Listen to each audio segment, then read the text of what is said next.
ओम श्री गणेशाय नमः। आज 7 दिसंबर 2025 रविवार है और आज है चतुर्थी का महाव्रत। आप सब जानते होंगे कृष्ण पक्ष की चतुर्थी सर्वश्रेष्ठ चतुर्थी में से एक जानी जाती है। पौष का पावन पवित्र महीना है, कृष्ण पक्ष चल रहा है और चतुर्थी तिथि शाम को 6:25 से शुरू होगी और चतुर्थी तिथि का समापन 8 दिसंबर सोमवार शाम 4:03 के आसपास तक रहने वाला है। आज सर्वार्थ सिद्धि योग पुनर्वसु नक्षत्र है और आप सभी व्रत कर रहे हैं तो अति उत्तम है। नहीं भी कर पाते हैं तो चौथ माता की कथा और गणपति गजानन की कथा आपको जरूर सुननी चाहिए। आज आप सभी व्रत करते हैं तो अति उत्तम है। व्रत नहीं भी कर पाते हैं तो चंद्र दर्शन जरूर करें। आज चंद्रमा जल समर्पित अर्थात अर्घ देने का समय शाम को 8:15 के आसपास होगा। इस समय हर क्षेत्र में चंद्रमा दिखाई देंगे। इसके बाद ही आप अपने व्रत को खोलिएगा। ब्रह्म मुहूर्त सुबह 5:24 से 6:12 के आसपास रहने वाला है। ब्रह्म मुहूर्त में पूजन पाठन श्रेष्ठ माना जाता है। नहीं तो सूर्य उदय के समय भी आप कर सकते हैं। सूर्य उदय का समय 6:49, सूर्यास्त का समय 5:37। आप भद्रा का साया पूरे दिन भर में है 7:50 से 6:24 तक है, परंतु भद्रा अशुभ नहीं है। प्रातःकाल पूजा का शुभ समय सुबह 6 बजे से लेकर 6:39 से 7:01 के आसपास है। इस समय दीपदान या पूजन पाठन श्रेष्ठ माना जाता है।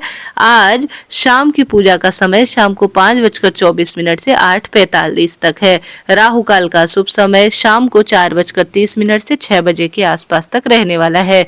राहु काल को छोड़कर पूरा दिन श्रेष्ठ और शुभ ही है। ऐसे में आज आप सभी को गणपति गजानन और चौथ माता की कथा का रसवादन करना चाहिए। देर न करते हुए आरंभ करते हैं। सबसे पहले सुनते हैं गणपति गजानन के अमर सुहाग और अमर पीहर देने वाली कथा का। उसके बाद चौथ माता की और शिव परिवार की कथा का भी श्रवण करेंगे। बस आप अंत तक बने रहिए। बहुत समय पहले की बात है। एक बहन और भाई रहा करते थे। बहन हर रोज अपने भाई का चेहरा देखकर ही खाना खाती थी। बहन रोज सुबह जल्दी उठकर घर का सारा काम करके जल्दी से अपने भाई को देखने के लिए निकल जाती थी।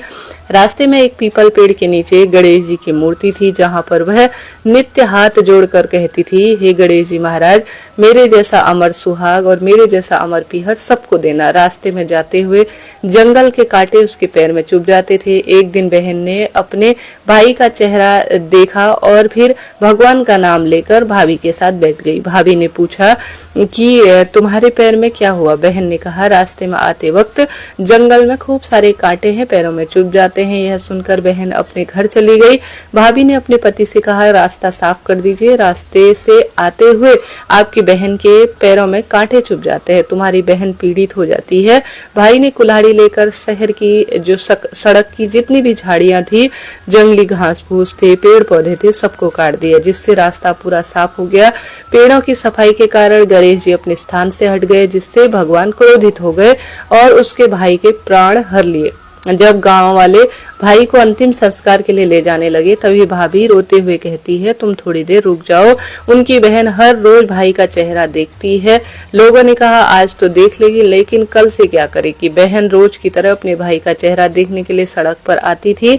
सड़क से आते हुए बहन ने देखा सड़क एकदम साफ हो गई है, पेड़ पौधे जंगली घास सब कटे हुए हैं। थोड़ा और आगे जाते हुए देखती है कि गणेश जी भी अपने स्थान से हट चुके हैं पूरी तरह से, वह पहले जैसे नहीं है। यह देखकर वह जल्दी से खेजड़ी की डाल लाकर उस जगह को साफ करती है और गणेश जी की मूर्ति को दोबारा से स्थापित कर देती है और हमेशा की तरह गणेश जी की पूजा पाठ कर भूल चूक के लिए क्षमा प्रार्थी होती है और कहती है, हे भगवान जी, मेरे जैसा अमर सुहाग और मेरे जैसा अमर पीहर सबको देना। भगवान गणेश जी ने उसकी बातें सुनी और सोचा कि अगर मैंने आज इसकी नहीं सुनी तो इस दुनिया में हमें कोई भी नहीं मानेगा, हमारी कोई क्यों पूजा करेगा। भगवान गणेश जी कहते हैं, बेटी, खेजड़ी की यह 7 पत्तियां ले जा और इन्हें कच्चे दूध में मिलाकर अपने भाई के शरीर में छींटे मार देना और वह उड़ जाएगा। जब बहन पीछे मुड़कर देखती है तो कोई भी नहीं था, तो उसने सोचा कि जैसा सुना है वैसा ही कर लेती है। वह खेजड़ी के 7 पत्ते लेकर घर गई और देखा कि लोगों की भीड़ लगी है, उसका भाई का शरीर रखा हुआ है और भाभी भी खूब रो रही है। जैसे ही उसने गणेश जी के अनुसार सुना था, वैसे ही खेजड़ी के 7 जो पत्ते थे वह दूध में मिलाए और अपने भाई के शरीर पर छिटक दिए और उसकी जो भाई था वह जाग उठा। भाई ने उठकर कहा आज तो मुझे खूब नींद आई है। बहन ने कहा ऐसी नींद तो किसी शत्रु को भी ना आए, और उसने अपने भाई को सारी घटना बता दी। हे गणेश जी महाराज, जैसे अमर सुहाग और अमर पीहर उस बहन को दिया, वैसे ही सभी के जीवन में अमर सुहाग देना और पुत्र पौत्र का वरदान देना, जीवन में खूब सारी खुशियां देना। हे गणेश जी महाराज, आपकी सदा ही जय। प्रिय श्रोताजनों, आज के शुभ दिन में चौथ माता की कथा सुनी जाए तो अन्न धन के भंडार बढ़ते हैं और पीहर और ससुराल की भी रक्षा होती है। आइए उस कथा को भी श्रवण कर लेते हैं। आप गणेश जी महाराज के जयकारे, चौथ माता के जयकारे जरूर लगाइएगा। कथा अनुसार एक साहूकार के एक बेटा थे, बहू थे। बेटा और साहूकार दोनों कुछ भी नहीं कमाते थे। बड़े बूढ़ों का जो धन था उसी से काम चलता था। जब भी बहू बाहर कोई काम से जाती थी तो पड़ोसन उससे पूछती थी, बहू आज क्या खाने में खाया है? तब वह कहती थी, कुछ भी नहीं, ठंडी बासी खाकर आई हूँ। एक दिन यह बात साहूकार के बेटे ने सुन ली। उसने अपनी माँ को सारी बात बताई और पूछा कि माँ, तुम तो अपनी बहू को रोज गरम गरम खाना परोसती हो, तब भी यह पड़ोसन से कहती है कि वह ठंडी बासी ही रोटी खाकर आई है। तब उसकी माता बोली, बेटा मैं तो चारों थालियां गरम गरम बराबर परोसती हूँ। यदि तुझे मुझ पर विश्वास नहीं है तो अपनी आंखों के देख ले। तब दूसरे दिन बेटे ने तबीयत खराब का बहाना बनाया और चादर ओढ़कर लेट गया। उसने देखा बहू ने गरम खीर खांड भोजन किया हुआ है, अर्थात खीर खाई हुई है। बहू नीचे उतरी तो बेटे ने उसका पीछा किया। पड़ोसन के पूछने पर बहू ने पड़ोसन से वही बात दोहराई। तब उसका पति उठा और उससे कहने लगा कि अभी अभी तू तो गर्मा गर्म खाना खाकर आई है, फिर भी तू पड़ोसन को झूठ क्यों बोल रही है कि मैं ठंडी बासी ही रोटी खाकर आई हूँ। तब उसकी विद्वान पत्नी, जो कि हर स्वरूप में देखती थी कि घर में क्या चल रहा है, वह कहने लगी, न तो अपनी कमाई हुई रोटी खा रहे हैं, न तो आपके पिता की कमाई हुई रोटी खा रहे हैं। बस पुराना जो पुरखों का धन है वह बैठे बैठे पूरा परिवार खर्च कर रहा है। इस तरह से कुएं में जो पानी है वह पूरी तरह से एक दिन समाप्त ही हो जाएगा, अर्थात धीरे धीरे हम गरीब होते जाएंगे, ऐसी उस विद्वान पत्नी ने कहा। उसकी बातों को सुनकर उसका पति जो है पूर्ण रूप से समझ गया कि इस तरह से काम नहीं चलेगा। तब वह पति विदेश कमाने के लिए निकल गया। पीछे से उसकी जो पत्नी थी बड़ी विधि विधान से गणेश जी के चतुर्थी के व्रत सभी रूप में, शुक्ल पक्ष और कृष्ण पक्ष के दोनों के व्रत सुंदर रूप में किया करती थी और गणेश जी की विशेष एक भक्त बन गई थी। गणेश जी की नियमित पूजा करना उसका नियम था। उसको परदेश में रहते हुए उसके पति को 12 वर्ष बीत गए। चौथ माता और गणेश जी ने सोचा कि अब इसके पति को घर बुलाना चाहिए, नहीं तो इस कलयुग में पति पत्नी के मिलन अनुसार गणेश जी के भक्तों को कोई कष्ट आएगा तो फिर गणेश जी के भक्तों को कौन पूजेगा। चौथ माता लड़के के सपने में जाकर बोली कि तू घर जा, तेरी पत्नी तुझे बहुत याद करती है। तब वह बोला, मैं कैसे जाऊं, मेरे यहाँ बहुत बड़ा कारोबार फैला है। तब चौथ माता ने कहा, सुबह एक दीपक जलाना, चौथ माता और गणेश जी का नाम लेना, देने वाले रुपए दे जाएंगे और लेने वाले ले जाएंगे। इसके साथ ही घर का जो तेरा दुकान का कारोबार है वह भी सिमट जाएगा। सुबह उसने ऐसा ही किया, सारा कारोबार एक दिन में ही सिमट गया और वह घर जाने के लिए तैयार हुआ तो रास्ते में एक सांप आग के पास जाता हुआ उसे मिला। लड़के ने सोचा सांप जल जाएगा तो उसने सांप को भगाने के लिए सिसकारी भरी, लेकिन तभी नागराज बोले, हे पापी दुष्ट, मैं तो सांप योनि से मुक्त होने जा रहा था, लेकिन तुझे मुझे सिसकार दिया है, इसलिए अब मैं तुझे डसूंगा। तब वह लड़का बोला, हे नागराज, तुम मुझे अवश्य खा लेना, पर मैं आपको वचन देता हूँ कि मैं अपने घर 12 वर्ष बाद मिलने जा रहा हूँ। कल रात आपको मैं मिलने जरूर आऊंगा, आपके घर आऊंगा। और आप जब पति घर आया तो वह बहुत उदास था। पत्नी के कारण पूछने पर उसने बताया पत्नी चतुर थी। उसने एक सीढ़ियों पर दूध का कटोरा रख दिया, दूसरे पर बालू मिट्टी बिछा दी, तीसरे पर फूलमाला बिछाड़ दिए, चौथी पर इत्र छिड़क दिया, पांचवी पर मिठाई रख दी। इस तरह उसने सातों सीढ़ियों पर कुछ न कुछ रख दिया और दरवाजा खुला छोड़ दिया और पलंग पर अपनी चोटी लटकाकर वह सो गई। सांप आया, उसने सबसे पहले दूध पिया तो बोला, साहूकार के बेटे, तूने सुख तो मुझे बहुत भी दिए हैं, परंतु मैं भी तेरे वचनों से बंधा हूँ, इसलिए तुझे जरूर डसूंगा।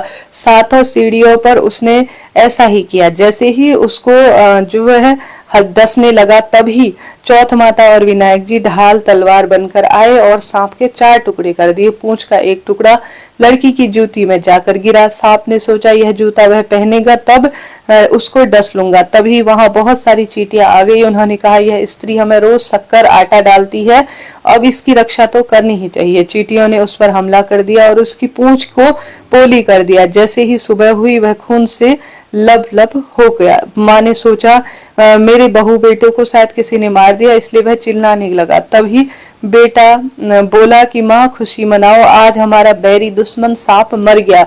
और पूछने लगा कि मेरे पीछे मेरी दीर्घ आयु के लिए कौन विशेष उपाय और पूजा कर रहा था। तब माँ बोली मैंने तो कोई बेटा ऐसा कोई खास काम किया नहीं। पत्नी से पूछा तो पत्नी बोली 12 महीने के सभी चौथ के व्रत किया करती थी, इसलिए चौथ माता और विनायक जी की कृपा से यह कार्य हुआ है, शायद उन्होंने ही हमारी सहायता की है।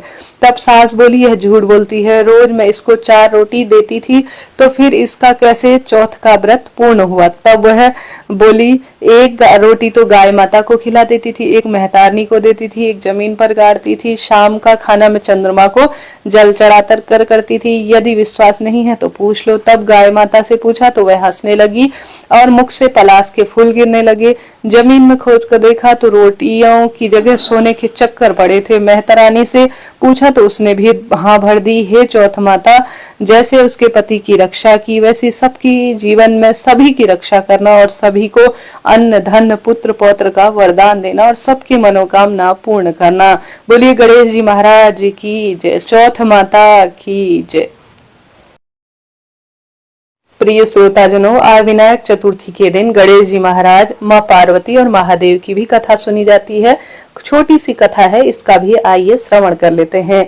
गणेश चतुर्थी पौराणिक कथा अनुसार एक बार भगवान शिव और माता पार्वती नर्मदा नदी के किनारे बैठे थे। वहां माता पार्वती ने भगवान शिव के समय व्यतीत करने के लिए चौपड़ खेलने के को कहा। शिव चौपड़ खेलने के लिए तैयार हो गए, परंतु इस खेल में हार जीत का फैसला कौन करेगा, यह प्रश्न उनके समक्ष उठा तो भगवान शिव ने कुछ तिनके एकत्रित कर उसका एक पुतला बनाकर उसमें प्राण प्रतिष्ठित कर दिया और पुतले से कहा बेटा हम चौपड़ खेलना चाहते हैं, परंतु हमारी हार जीत का फैसला करने वाला कोई नहीं है, इसलिए तुम बताना कि हम दोनों में से कौन हारा और कौन जीता। इसके बाद भगवान शिव और माता पार्वती का चौपड़ खेल शुरू हो गया। यह खेल 3 बार खेला गया और संयोग से तीनों बार माता पार्वती जीत गई।